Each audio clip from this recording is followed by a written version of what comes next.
This radio show has the intention of working through various strategies that can be implemented within teaching practice. This session will focus on the positives and negatives of peer tutoring, one of the elements contained in the EEF toolkit.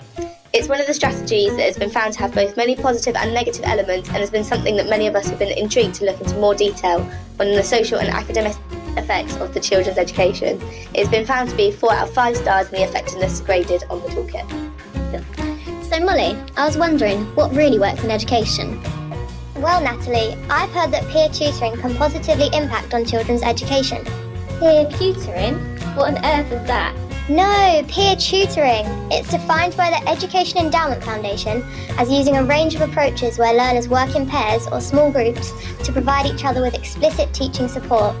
The Mentoring and Befriending Foundation also makes clear that there are an umbrella of terms that come under peer tutoring, including peer mentoring, peer support or buddying. Interesting. I wonder what evidence supports this. Can peer tutoring be used through your school life? Yes, it can. Peer tutoring can even be cross-age or same age. This depends on the desired outcome of the tutoring programme. So do schools actually use this? Because I've never heard of it.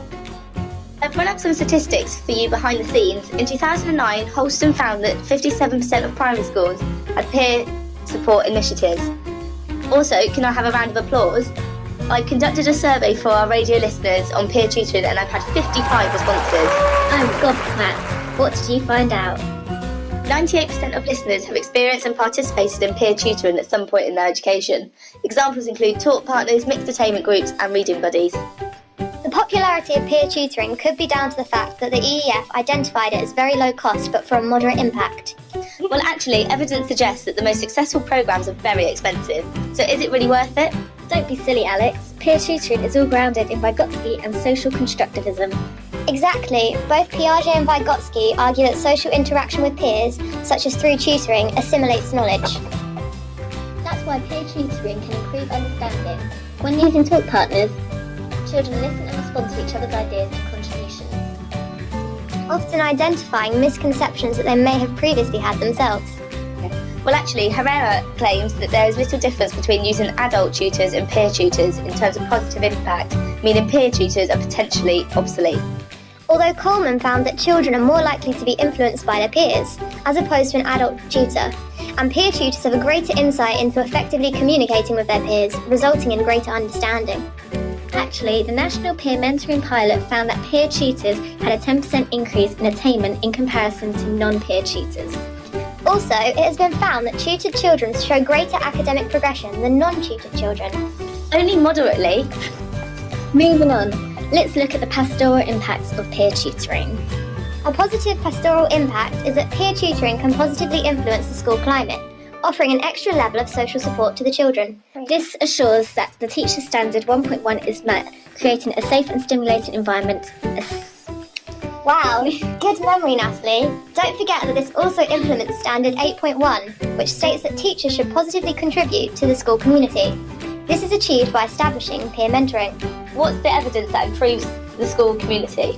Well, 65% of the most heavily bullied students experience a reduction in bullying by the end of the year-long tutoring programme. And researchers found that 53% of schools using peer tutoring noticed an increase in student self-confidence and a 75% reduction in anxiety. All right, enough of the stats. How can this actually be used in the classroom?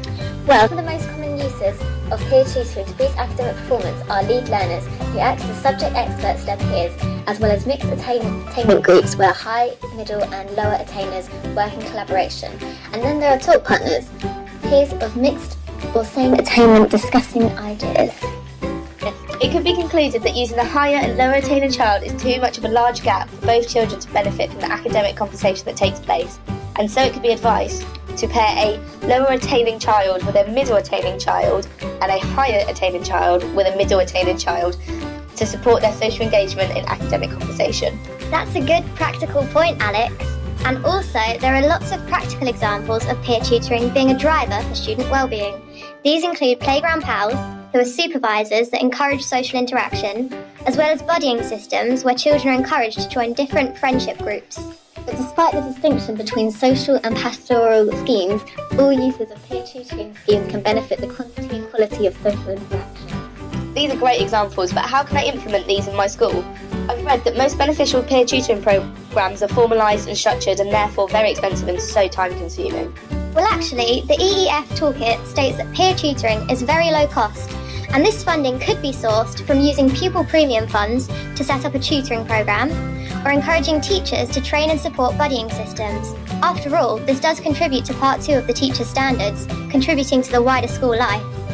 Having to fund a peer tutoring programme isn't necessarily a drawback anyway, as this ensures specialist training is met and the strengths and needs of all pupils are achieved, even those of SEN or EAL, which develop Standard 5. Overall, there are multitudes of peer tutoring schemes to implement in school, dependent on your students' needs and goals. The effectiveness of peer tutoring is dependent on how much time and commitment an institution puts into a programme. I guess as the EEF toolkit identified, peer tutoring is a low cost with moderate impact, so it's worth trying.